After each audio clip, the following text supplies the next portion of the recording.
see this Leroy the other day, by the way? What? You have can you pot up Leroy, Vlad? Did you see this with Fred VanVleet the other day? Him going off on the officials? Yes, I did. Oh, it was I good. think it was a long time coming. Here was you have the sound of it, Vlad? We can just play the sound then. That's fine. And if you got Fred VanVleet, this was his rant after a Raptors Clippers game. He was not happy about getting teed up and basically was given the business. Really, really pissed. I mean, like Fred VanVleet, it's usually a guy. I don't feel like he gets a ton of text, but here it is. I mean, I don't mind. I'll take a fine. I don't really care. I thought, Ben Taylor was terrible tonight. On most nights, a couple of the, out of the three, there's one or two that just the game up, and it's been like that a couple games in a row. Denver was tough, obviously. You come out tonight, you're competing pretty hard. The third quarter, I get a tech, changes the whole dynamic of the game, change the whole flow of the game. And, most of the refs are trying hard. I like a lot of the refs are trying hard. They're pretty fair. They communicate well. And then you got the other ones who just want to be and just kind of the game up. Nobody's coming to see that. They come to see the players. I think we're losing a little bit of the fabric of what the NBA is and was, and it's been disappointing this season. You could look up most of my texts this year have been with Ben Taylor officiating. So at a certain point as a player, you feel it's personal, and it's never a good place to be. That's not why we lost tonight. We got outplayed, but it definitely makes it tougher to overcome. There you go, Fred VanVleet. $30K that cost him, by the way. He was fined yesterday. He'll take it. I mean, he said it right off the bat. I'm sorry, Fred. Here's the thing. Just one piece of criticism. You got to do it like Eric Spoelstra does it. You got to demand the NBA not fine you, and then you give him the business. You can't name names. Oh, dude. You passed that, dude. He's like, when you do a SPO, you go in generalizations. Listen, right? I'm not complaining. I'm just saying you botched it. 30 grand. That's what. Look, that's like 1 quarter worth of work. VanVleet said, speaking for a lot of guys, obviously, I was frustrated, emotional, but there are a lot of people that feel that way. Hopefully, going forward, we see some change for the better, for the betterment of the game. I was a little emotional, a tough loss, things not going our way. I got caught up in the moment. You live, you learn, you move on. It came out authentic. It came out in real time. I wouldn't have done that if I felt like I had another option or outlet. I felt like I've exhausted all my options this season, many different occasions. This is just one of those things. I am human. You see me make mistakes, a little unprofessional for my standards, so it was unfortunate. But I didn't think it was unfortunate. I found it very fortunate. I loved it. Here's the thing. He's not a guy that is out there like that, right? When you think of the guys that, he's always getting teed up. He always has a problem with officials. He's always jawing with the officials. He's not that guy. So the fact that this comes from a guy who isn't known as one of those people, I think it carries a little more weight. Because guess what? After the game, when they start asking questions about how the game went, they're going to direct them towards him. Here are your league leaders right now in technical fouls, because I believe he has 8 so far this season. Fred VanVleet is 8, so that puts him at 17th in the league, and 3 of them come from this Ben Taylor. From one guy, right? 8. Think about that. Luka, obviously number 1. He loves to yap. He's about to get suspended, isn't he? He might. Yeah, I don't know what the number is. He's got 16. He's already been suspended then. Dylan Brooks.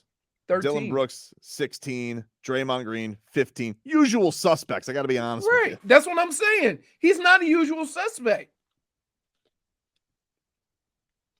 This carries a little different weight if it's Draymond. Because you get tech for doing stupid stuff on the court. Do you see this Draymond beef that's going on between him and Dylan Brooks, by the way? The two top yappers in the league? Wait. It's not him versus Dylan Brooks. It's the Golden State Warriors versus Dylan Brooks. Because every time somebody make a play on Dylan Brooks, they give him a little something.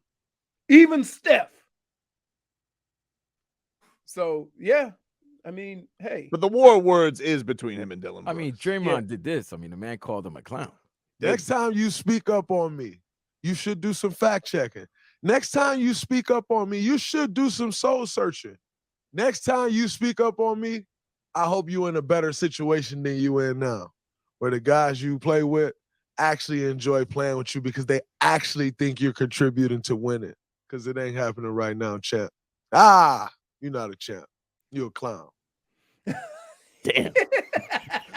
Do you have Dylan Brooks, this response to Draymond? Oh, This is my a hell of a war of words between the two of these guys that's going on right now. Told me before the game you were going to talk a lot. We saw you talking to a lot of different people tonight. What was the message that you had to Draymond? That's what I do. I talk, and I told him that keep that mic. He's better at the mic than hooping. You know what I'm saying? So keep doing this podcast, keep blogging, keep doing this thing off the court. It's cute, it's fun for him. That was an impressive showing tonight. Hey, thank you. Appreciate it. You should give the mic to Draymond. Make him talk about me. What was that? Make him keep talking about me so I can play better. All right, guys.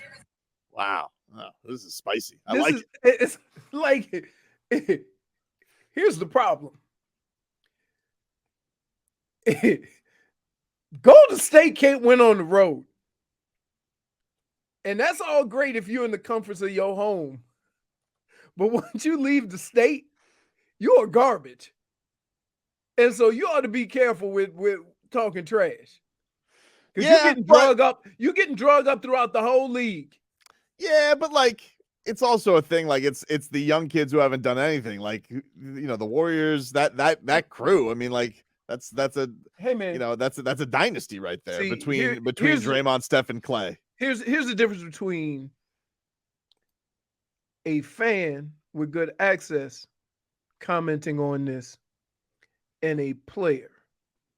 A player always understands what you did 2-3 years ago ain't got nothing to do with what you're doing right now.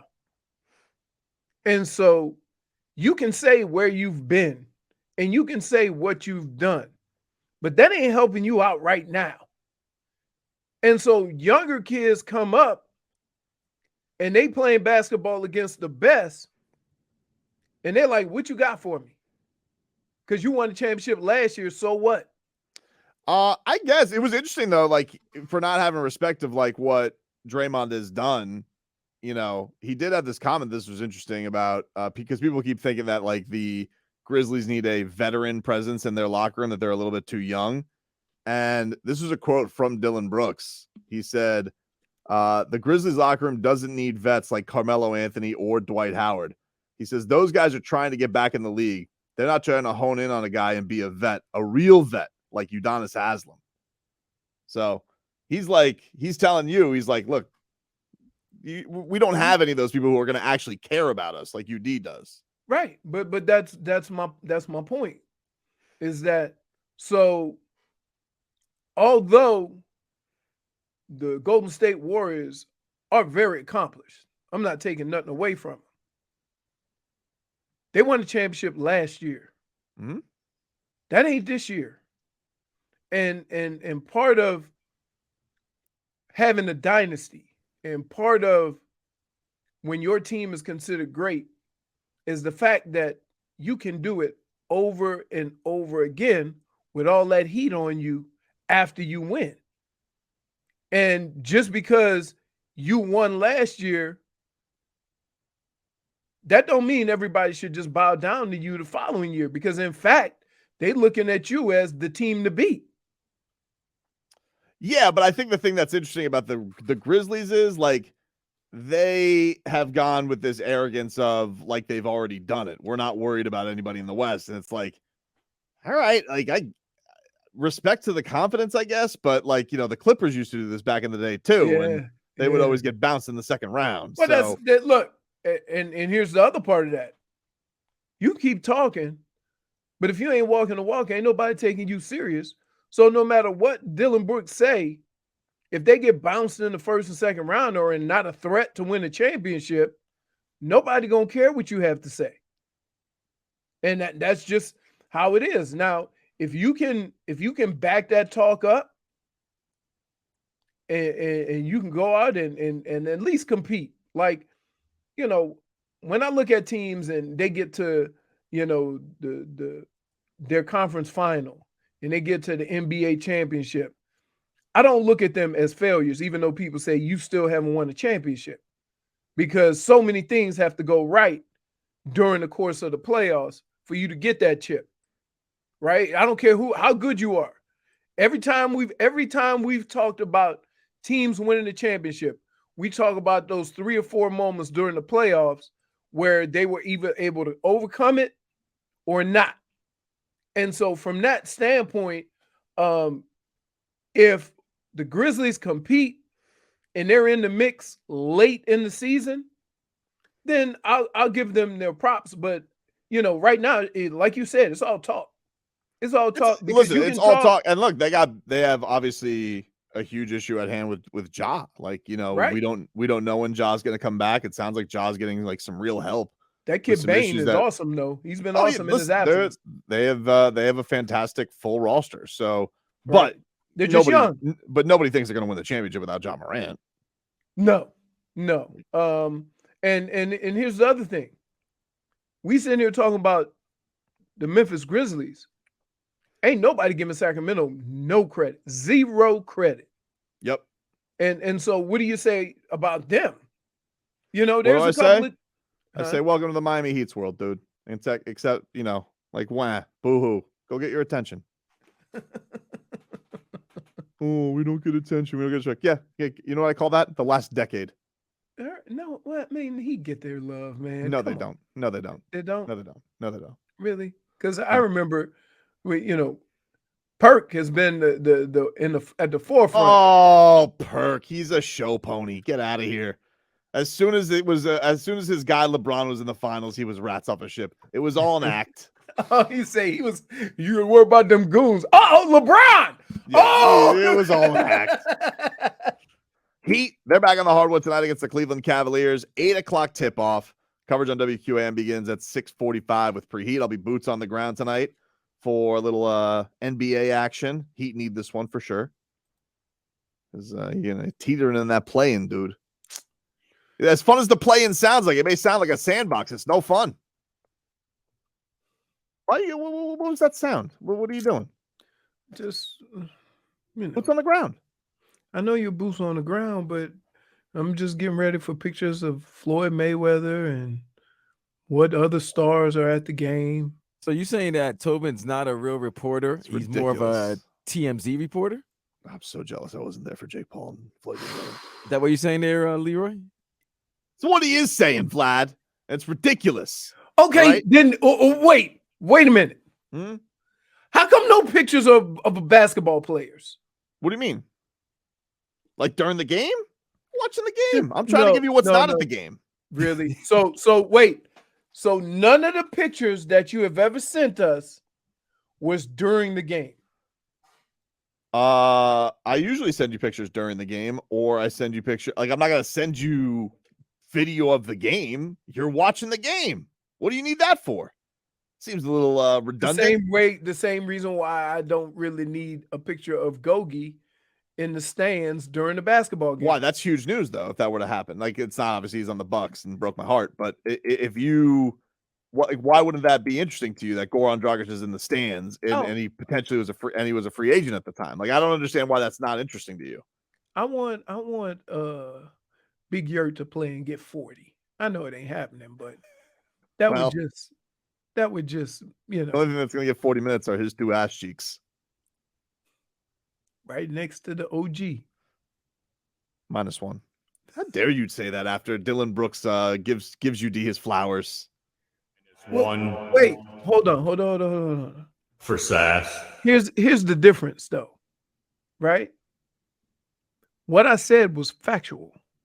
That ain't denying UD of what he means to the franchise, the organization, and what he's done for the organization. But as of right now, him and Big Yurt got something in common. The -1 for justification. -1. Nice try, though. Wait, so you can throw these out willy-nilly. Meanwhile, you can carry on about Kevin Love. You did let me carry on about Kevin Love. You made that very clear. And I said, listen, perhaps I was a little too hard on him. You So think? you're Love reconsidered right now? We'll see. You know, I mean, don't lose tonight. Oh, okay. So if they lose tonight, he has a crap game. It's over? No coming back? I mean, it's not no coming back, but don't lose. I mean, don't drop to 2-6 in the starting lineup. Even though perhaps I was too hard. even though he's a plus. Well, we'll Even though see. he's a plus. We'll see. I'll keep. If we're keeping count, we'll keep count. The today, only won't we? guy that's a plus, you ripping. Does that make sense? He's not the only guy who's a plus. Get out of here. During that stretch? Yeah. Damn near. Did you check, or are you just saying that? I'm just saying that. Yeah. because Okay. they So lost. don't say Right. statistics that you don't know are true. Rip. Wait a minute. I'm the only one that really uses statistics. You use guts and goose. The next time you bring up purr, it'll be referring to a cat. Your sports takes are sitting around guts and goosies. That's right. They are. That ain't stats. Goosies. I mean, they are stats. No, They are they're not. stats. But I will admit, I was probably a bit too harsh on him yesterday. And it wasn't even being harsh. I was just asking the question. You guys, No, you weren't asking no damn I was question. asking the question. You guys were just sitting here like, how dare I even bring up a fact? Now Unbelievable, man. now You're so all of a unbelievable, sudden bro. we played Jeopardy.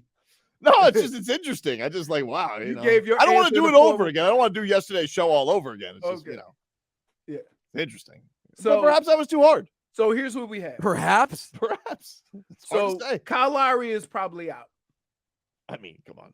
I didn't even look. We'll I check. think Vic needs to have a better game. Yeah, he's out. Vic needs to have a better game.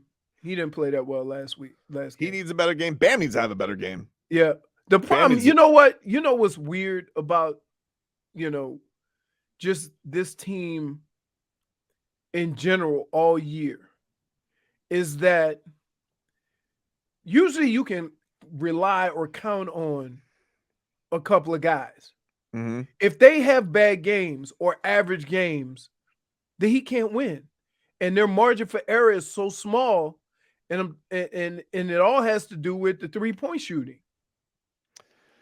Yeah, but yes, I mean, the 3-point shooting has definitely just been an all-year issue. But I hate to go at a game against Cleveland and they also shot bad from 3, and you didn't take care of the basketball. That to me was the bigger issue. That too. When I see a Heat loss, the first thing I look at is turnovers. The next thing I look at is 3 points, 3-pointers. Not even just 3-pointers made. What's the disparity in that? Because they're playing in a lot of these games and they're giving up 21, 24 points from the 3-point line. And the fact that they're even in these games is amazing. Stolen McRib says, Tobin walking back in anticipation of a great Love game. Yeah. This Stolen McRib doesn't know what I'd do. Look, if he had a great game, I would just say, TTL, worked. You're welcome. I don't need to walk anything back. I just, I did reflection, watched some game film. I was like, maybe I was too hard on him. You know what this is, folks? I'm going to give you this is an example of real life contract negotiations, or when what they're doing with Bradley Chubb, redoing his contract. Restructuring? Restructuring. You That's think I'm what you do. restructuring takes? You what? That's ridiculous. Restructure, because you just said perhaps I was too hard on Kevin Love, but Perhaps if he it has was. a game, if he has a big game, then you'd said that's just Tobin TTL. That's restructuring. That's restructuring your hot takes. That's what you are. So you're calling you Chris Greer. You're You are- alleging. I you just want are to be radio. clear. You are radio Chris Greer. You're alleging that I'm trying to clear take cap space? Yes. Yes. Not fair. I don't like this. Yes. Then wait. Then what is you just rolling a theory that if Kevin Love has a big game, after saying I was too hard on him, then you'll say that was just TTL. That's restructuring. Restructured of the hot take. You Interesting. restructured the hot Oh, take. you got him, Interesting. Leroy. Look at him right now. He's got a smile. He has no Interesting. counter. Tobin's ready. Usually has a Got quick him. counter. Got He has nothing right now. I never thought about it like that. Got him. Yes. Got Mark him. this date. Got him. Mark this date in the history of Tobin Well, and Leroy. Hold on. I mean, like, No. first you need Kevin Love to have a good game. Then you get to have me hooked on the Nah, line. he got you. He got you. You're Because boxed if he in. has it, because let me tell you something. If he stinks up the joint tonight, Monday. I gotta tell you. Well, wait. I gotta He sticks tell up you. the joint tonight, but has a great game tomorrow. Yeah. Hey, how about this? Hmm? This is some of my best work right here. You're very proud of yourself. Yes, I am. I am. Good for you. I Can you am. one other thing you're proud of is golf. Can you give us another update from the players? I got you. Golf update brought to you by the Watts Golf Shop, some of the 90-day 100% satisfaction guarantee, helping golfers around the country since 1968. Oh, Victor Hovland is now tied for the lead along with Ben Griffin. They're both at 8 under. Chad Ramey is at 8 under, but he hasn't even teed off yet. Colin Morikawa is at 7 under. He hasn't teed off yet. Taylor Pendrith is at 5 under. He hasn't teed off yet. Bunch of guys at 4 under. The scoring is decent, not great, but decent. You got a couple of guys that are at 3, 4 under. Victor Hovland is at 5 under. He's got the round of the day. And there's some other guys. One of the reasons why I keep talking about Minwoo Lee is because I think he is Asian. I don't want to screw this up, but he's Australian. So when you see an interview, he has an Australian accent, and it throws me off. All kinds of people in Australia, dude. I know, but I'm just saying. Letting you know. It throws you off when you see before they start talking and you see him and then you hear him talk. Yeah.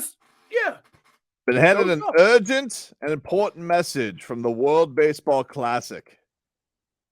Just for everybody who's going down there, and I for tomorrow. I think tomorrow is Dominican versus Venezuela, which is kind of cool. Staying Sandman. The World Baseball Classic is here, and heavy traffic is expected. Fans are strongly encouraged to use alternative methods to get to the games.